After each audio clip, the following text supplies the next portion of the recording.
Hello and welcome to another video from fantasyfootballscout.co.uk. Today I'm joined by David to discuss the latest team and injury news from this week's press conferences with Game Week 15's deadline in mind. David, how are you? Yeah, very frazzled. A lot of the information comes in very quickly, and it's a quick turnaround from the previous game week. There's a lot of information to process, a lot of concern over one particular team, which I'm sure we're going to talk about first. I feel a little bit like a conspiracy theorist, as do many of the people that we engage with on Twitter as well. So, Yes, yeah, definitely. not quite myself. Yes, definitely. Well, that's Man City because we're always the spectre of rotation always looms large over them, but particularly this week with three games over just a week's period as well, and it's driving the community mad as well. And they're trying all sorts of things to try and second guess Pep. One of our followers on Twitter, Kun Karam, has taken Pep rotation speculation to a whole new level. He posted up an image from training this week, with Man City training, that is, with someone he believes to be Aguero in the background. We were unsure, and he's even taken the step of analysing the blurred image, and I'm putting it up on screen now. So this is he's got his ruler and his abacus out, and and he's identified the height of the figure in the background, the blurred figure with the white hair. Could be a hat, could be Aguero's hair, as being Aguero. But, of course, it's probably all pointless because we've had more updates today. So what's the latest, not only from Pep, but also from social media regarding the Man City lineup? Well, I think we firstly have to absolutely applaud Karam for this, for going to this level, because I mean, just the little timeline of it was that the pictures that went up on Getty Images, no picture clearly showed Aguero training, and the reason that we went into so much detail on this image was this was the only image in which he might have been in. Right. He definitely wasn't in any others, which makes it which was kind of made me think he probably didn't train, because we saw most of the players. I feel like any photographer there would probably take a picture of Aguero if they could, unless Guardiola was standing there making sure that people were or weren't taking pictures of different things. So actually, to be fair, is entirely possible because we know what Guardiola's like. But yeah, the update that we've had this morning is that basically he's not been photographed with the travelling squad. So Manchester City took the train down to Watford, and there's pictures of them arriving at the station in a big group. Aguero not pictured in that group. Neither was Zinchenko, who I think broke his nose in the previous game. And of course, that doesn't mean that they weren't with the group. It just means that they weren't photographed with the group, which means they probably are not with the group. Okay. Which is good news for a lot of people who are selling Aguero, because that's obviously the big move that everybody's making this week. The only side thing, Twitter did its thing again. There's a guy who I think is just a member of the public walking in the opposite direction as the Man City team. Suggestions that could be Aguero in a hat. But, you know. Why would he go to all that trouble of hiding himself? So it sounds like it's very probable that Aguero is going to miss out again. Absolutely. Yeah, also, I think so. There are reports, unconfirmed reports I've been reading on social media, that he had a setback in training, and he could indeed miss this coming weekend's match as well with Chelsea. That's come from Jamie Jackson, who, as we all know, is our best friend and we love him to pieces. It is. And now Jamie Jackson, we had a bit of a pop at on our breakfast club, but he did correctly say that Aguero probably wouldn't. He wasn't wrong. He may not be involved. He may not be involved. So, he was so, that use of the word may was very, very shrewd by Jamie. I think he saved himself from a pitchfork riot. Okay, well, that would indicate that perhaps Delph might be playing at left back. I would suggest so. Yeah, which could indicate that Sané is needed for his speed down that flank, which could be good news. So we still don't know about the others as well. Here's a quote from Guardiola on rotation I saw. Which I'll read it out for what it's worth. I have a deep squad. I trust a lot with the players. Of course, there are a lot of games and they're going to be involved with that. Always what we do in the right moment is to do well today in the game we are going to play. It means absolutely nothing. We have no idea who's going to start, really. But I'm going to go out on a limb. He'd make a good Prime Minister, wouldn't he? I would. It would indeed. But I'm going to go out on a limb and say I think David Silva's going to play. Also photographed going down there, but he was at rested for most of the last game, so that's why I'm going to go out on a limb there. So still none the wiser, but thanks to Kun Karam, we at least know Aguero's height.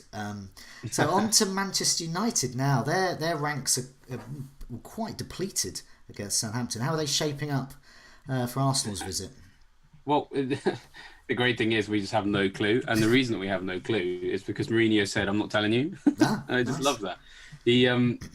There's a slight update on the website where they basically the press team just kind of told us who's already got a knock, which we kind of know that already. The only slight piece of new information was that Lukaku, the reason he went off, he had a knock as well, which that's nothing major. He's owned by less than 5% now, I think. So, but then when asked by the journos, can we have a slightly more specific update other than Mourinho just said it doesn't look great?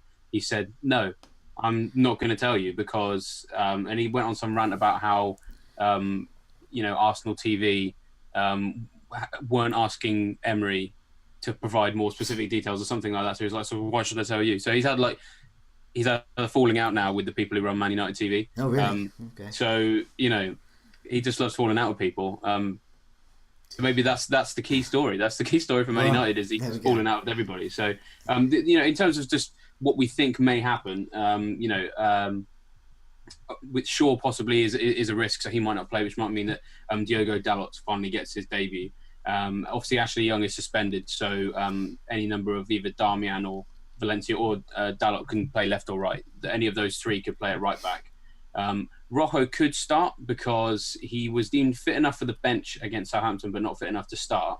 But I think it was quite obvious that playing a back three, which contains one centre-back and two central midfielders, doesn't really work. So he may start with Jones and Rojo at the back. And then as for the rest of the team, I mean, it's the thing with Man United is you just never know.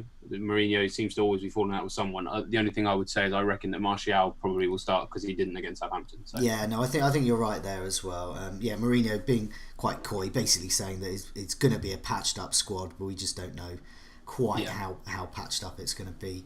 We did get something slightly better from Chelsea, perhaps. Sarri, he's had a couple of injuries, most notably Alonso.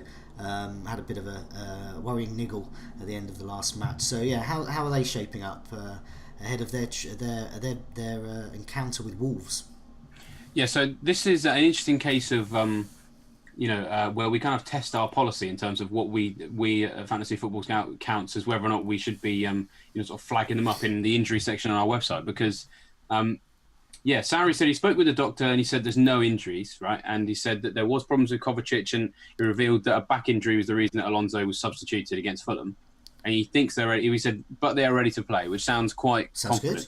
But then there's another quote where he basically says, I do just want to speak. They've got another training session, so we'll see. And I want to speak to the doctor again. So it's kind of take your pick. In one sense, we'd love to put some, we could put 75% on both of them because he says he wants to have another look, or at the same time we'll say, well, okay, he said they're ready to play, so there's no doubt. So it might be a translation issue, you know what I mean? Sarri's English isn't completely perfect, so I would say that there's certainly a slight doubt about Alonso and Kovacic. I mean, Kovacic generally there's a doubt over anyway because him and Barkley tend to share minutes, but of course nobody's really bothered there. Alonso's the big one, isn't it? And if I'm being honest, I don't know who's going to play. I mean, I think that's going to be the recurring theme for Game Week 15 is it's between him and Emerson, who has now got minutes in the Europa League, obviously came on for him at the weekend. So, he has options there. And of Absolutely. Course, it just depends whether he think Alonso and some of the other key players there can play 3 matches in the space of a week. It's Man City coming up, isn't it? So Man City's coming up. So, it would be a good time logically to rest Alonso there, but you never know. I mean, he does offer something that Emerson doesn't. He offers something that so many other fullbacks don't offer, and it's that eye for goal and that pace, and he can really points at both ends of the pitch there. Over now Liverpool as well, so they're travelling to Burnley, and there was a couple of injury concerns there, Robertson and Mane in particular. So what's the latest from Jurgen Klopp? They're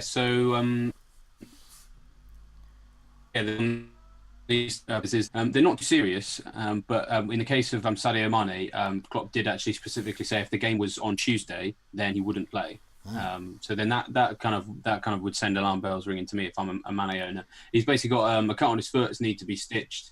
And I love this quote actually because it's kind of like classic Klopp. He said he's walking around now, but he's in flip flops, and as you know, Right.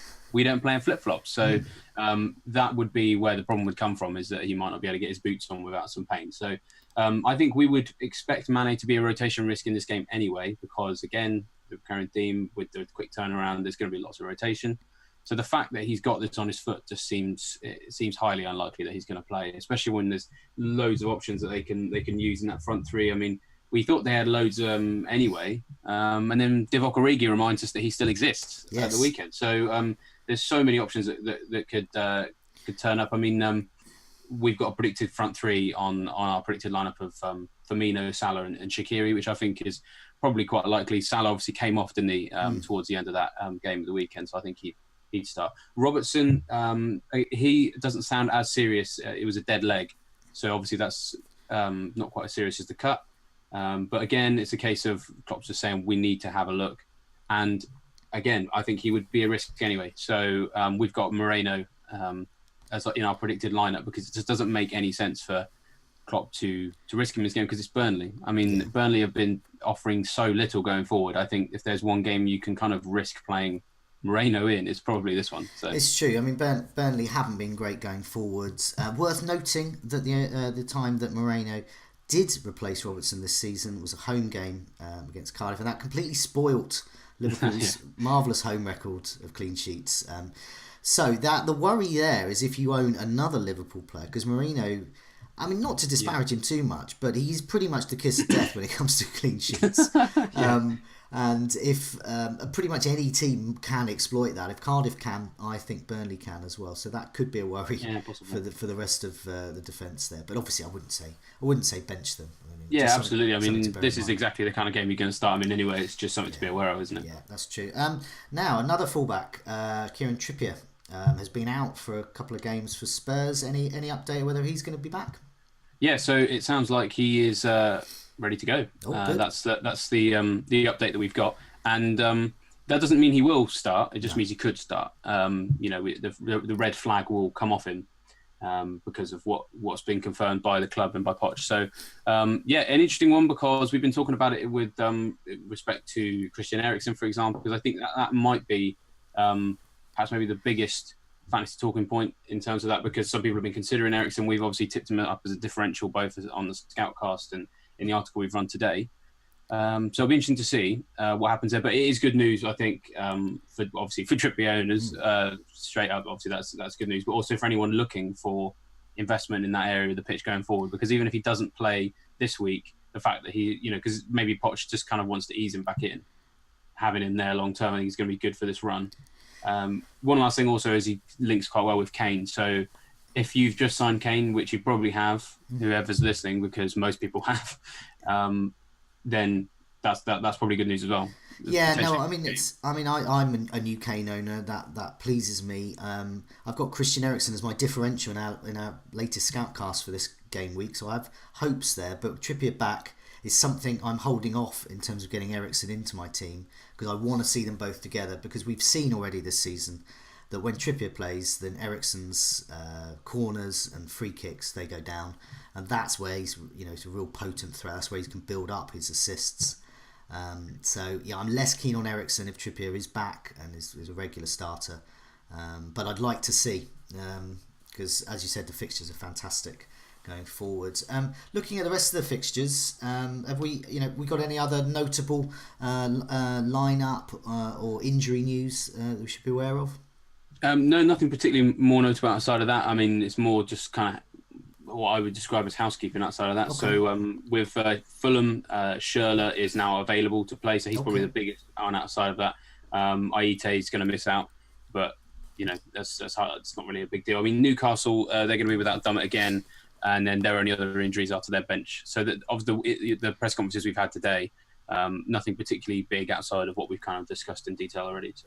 Yeah, okay. I mean, the only other things I've noticed that we don't really know about Balbuena yet. Is that right with West Ham? He could be an injury doubt. He's injured out from yesterday. Yeah. And we were actually going to stick him in. We're going to stick him in our scout picks this week. And then when we heard about that, we thought perhaps maybe we leave off. So continues to be a doubt as far as we know.